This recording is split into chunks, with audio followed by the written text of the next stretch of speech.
सब लोगों को यीशु साहब प्रेज द लॉर्ड, जय मसीह। आज के संदेश का विषय है मनुष्य की योजनाओं का हश्र। परमेश्वर का धन्यवाद हो, उसकी महिमा हो कि उसने हम मनुष्यों को सोचने समझने की योग्यता प्रदान की है, योजना बनाने की योग्यता और आजादी दोनों दी है। निर्णय लेने की आजादी है, योजनाएं बनाने की आजादी है। और परमेश्वर ने ये आजादी हमें क्यों दी है? ये इसलिए कि परमेश्वर हमारे जीवन में यह चाहता है कि हम खुशी खुशी अपनी आजादी को परमेश्वर के हाथों में सौंपें, क्योंकि जो कुछ परमेश्वर के हाथ में रहता है वो सुरक्षित रहता है।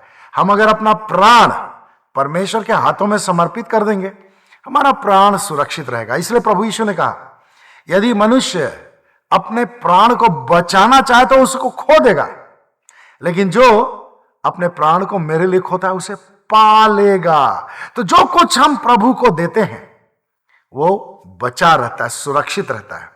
लेकिन जो कुछ हम प्रभु से अलग रखने की कोशिश करते हैं उसका कोई भविष्य नहीं है। अब परमेश्वर ने मनुष्यों को बहुत तरह की योजनाएं बनाने की योग्यता दे रखी है। कई बार हम परमेश्वर को नहीं जानने के कारण, यानी मनुष्य परमेश्वर को नहीं जानने के कारण तरह तरह की योजनाएं बना लेते हैं। अगर सांसारिक दृष्टिकोण से देखा जाए तो ये अच्छा है, सुंदर सुंदर योजनाएं बनाना, बहुत विचारवान होना, ये सब बहुत अच्छा है। लेकिन अगर हम पवित्र शास्त्र के प्रकाश में देखें तो पता क्या चलता है कि मनुष्यों के द्वारा जो योजनाएं बनाई जाती हैं वे एक तो अल्पकालिक होती हैं, दूसरी उनके पूरे होने की कोई गारंटी नहीं है।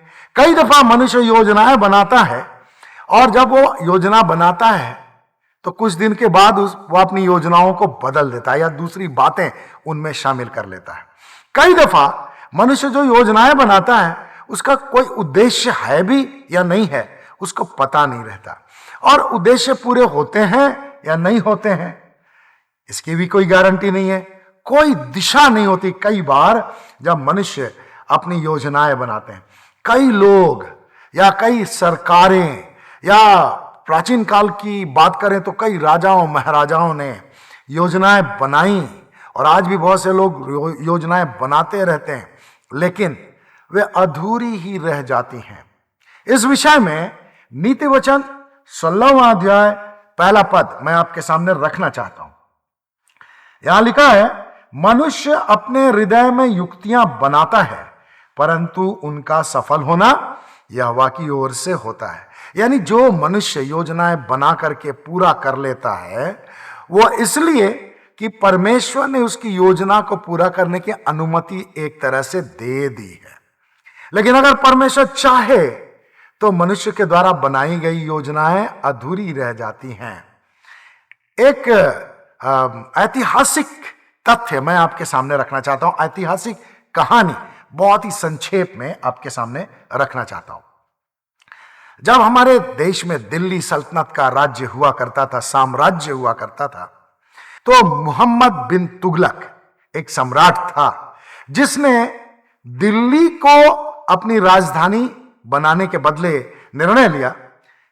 दिल्ली राजधानी थी लेकिन उसने निर्णय लिया कि अपने सल्तनत की राजधानी दिल्ली से हटाकर दौलताबाद कर दिया जाए, और उसने सभी सैनिक अधिकारियों को, अपने सभी राजमहल के अधिकारियों को, और जितने व्यापारी थे, आम लोग थे, सब लोगों को आज्ञा दे दी कि भाई अब दिल्ली से कूच करके दौलताबाद चले जाना है। नतीजा क्या हुआ? बहुत सारे लोगों की मृत्यु रास्ते में ही हो गई, बहुत सारे लोग वहां पहुंच ही नहीं पाए, और जो सैनिक अधिकारी थे, जो राजमहल के अधिकारी थे, उन्होंने फिर मोहम्मद बिन तुगलक का विरोध किया। उसके सलाहकारों ने उसे समझाया। अच्छा हुआ कि उसने उनकी बात समझ ली, लेकिन जितनी भी कोशिश उसने की थी सब बेकार में गया। धन बेकार में गया, जो सरकार का यानी सल्तनत का धन था वो बर्बाद हो गया, उनको जान माल की हानि भी उठानी पड़ी। बहुत से लोगों को अपने परिवार के जनों से भी हाथ धोना पड़ा। तो कई दफा ऐसा होता है कि समाज के अगुवे, राजनीतिक अगुवे, देश के अगुवे तरह तरह की योजनाएं अपनी इच्छा के अनुसार लोगों के ऊपर लादना चाहते हैं, लेकिन परमेश्वर को उनकी योजनाएं पसंद नहीं आती। और क्या होता है, उनकी योजनाएं धरी की धरी रह जाती हैं। आपने नबूकदनेस्सर राजा का नाम तो सुना ही होगा। दानियल की पुस्तक में राजा नबूकदनेस्सर के बारे में बहुत अच्छी तरह से जानकारी मिलती है। यहां बताया गया है, एक घटना का वर्णन मैं करना चाहता हूं।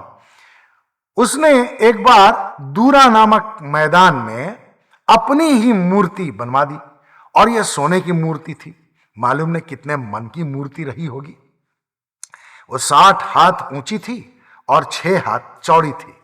और उसने घोषणा करवा दी कि गाजा बाजा जो सुनते हो, जितने लोग भी सुनते हो, सबको आकर के इस मूर्ति के सामने दंडवत करना है। यह राजा आज्ञा निकाल दी। राज्य अधिकारियों ने और बहुत सारे अनाउंसर्स ने अनाउंस कर दिया कि लोगों को आकर के जैसे नरसिंगे वगैरह की आवाज सुनेंगे, वे सब आए और इस सोने की मूर्ति के सामने दंडवत करें। लेकिन क्या हुआ, शद्रक, मेशक और अबेदनगो ने राजा की आज्ञा को मानने से इनकार कर दिया, और उसके बाद उन्हें जलती भट्टी में डाल दिया गया। पता चला कि वे जल ही नहीं रहे हैं।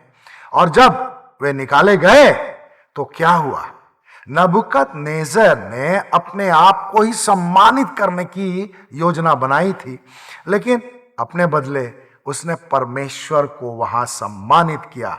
Praise the Lord. तो हमारे लिए क्या शिक्षा है?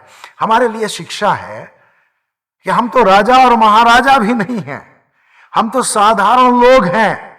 हमें क्या करना चाहिए? हमें परमेश्वर की ओर ताकना चाहिए। जो भी योजना हम बना रहे हैं, उसका उद्गम, उसका आधार अगर परमेश्वर के वचन से हो तो बहुत ही अच्छा है।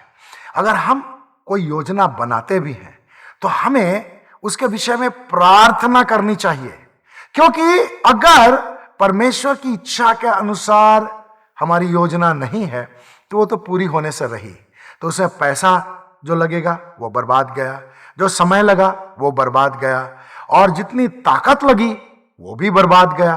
तो हम अपनी ऊर्जा को, अपने धन को, अपने समय को क्यों बर्बाद करें? हम प्रभु की ओर ताके। सबसे अच्छा तो यह है कि हम परमेश्वर की योजनाओं को समझने की कोशिश करें, परमेश्वर की इच्छा के अनुसार निर्णय लेने के लिए हमेशा प्रयत्नशील रहें। यह सबसे अच्छा है। और अगर हमें परमेश्वर की योजनाएं बहुत अच्छी तरह समझ में नहीं आती हैं तो हमें एक काम करना चाहिए। नीति वचन 16वां अध्याय 3 पद मैं आपकी सहायता के लिए पढ़ना चाहता हूं। यहां लिखा है, अपना सब काम यहोवा को सौंप दे और तेरी योजनाएं सफल होंगी। तो अगर हमें समझ में नहीं आ रहा है कि यह योजना परमेश्वर की इच्छा के अनुसार है या नहीं है, जो काम मैं करने जा रहा हूं व्यक्तिगत रूप से, परिवार के लिए, बच्चों के लिए, परमेश्वर की ओर से है या नहीं है, पूरे हृदय से सच्चाई के साथ उन कामों को, उन योजनाओं को, उन विचारों को प्रभु के चरणों में समर्पित कर देना चाहिए। और तब वचन के मुताबिक अगर हमारी योजनाएं परमेश्वर के द्वारा अप्रूव कर ली जाएंगी तो हमारी योजनाएं सफल हो जाएंगी। तो हम इस बात के लिए बहुत ही धन्यवादित रहें कि परमेश्वर हमारा भला पिता है और उसके पास हमारे लिए महान योजनाएं हैं। उद्धार की योजना परमेश्वर ने हमें दी। हमें खुशहाल देखना चाहता है वो परमेश्वर। ऐसे वृक्ष के समान हमारे जीवन को देखना चाहता है जो बहती जलधाराओं के किनारे लगाया गया है, जो अपनी ऋतु में फलता है, जिसके पत्ते कभी मुरझाते नहीं। यानी आत्मिक दृष्टिकोण से ऐसा व्यक्ति हमेशा फलता फूलता रहता है। तो जो लोग प्रभु को नहीं जानते हैं वे भी योजनाएं बनाएंगे, लेकिन उनकी योजनाओं का हश्र क्या होगा हम इस बात को सुन चुके हैं।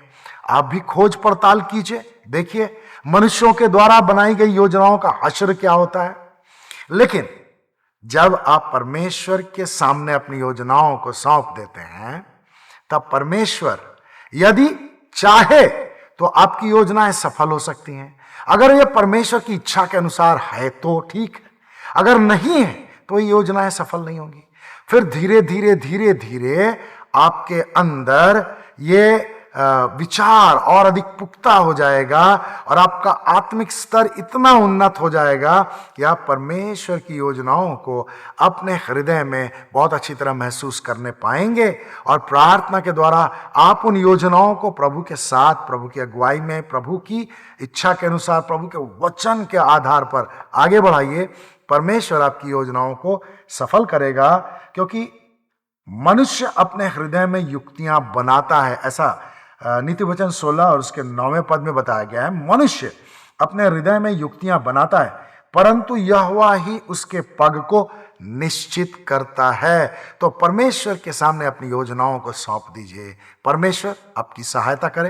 Praise the Lord, hallelujah.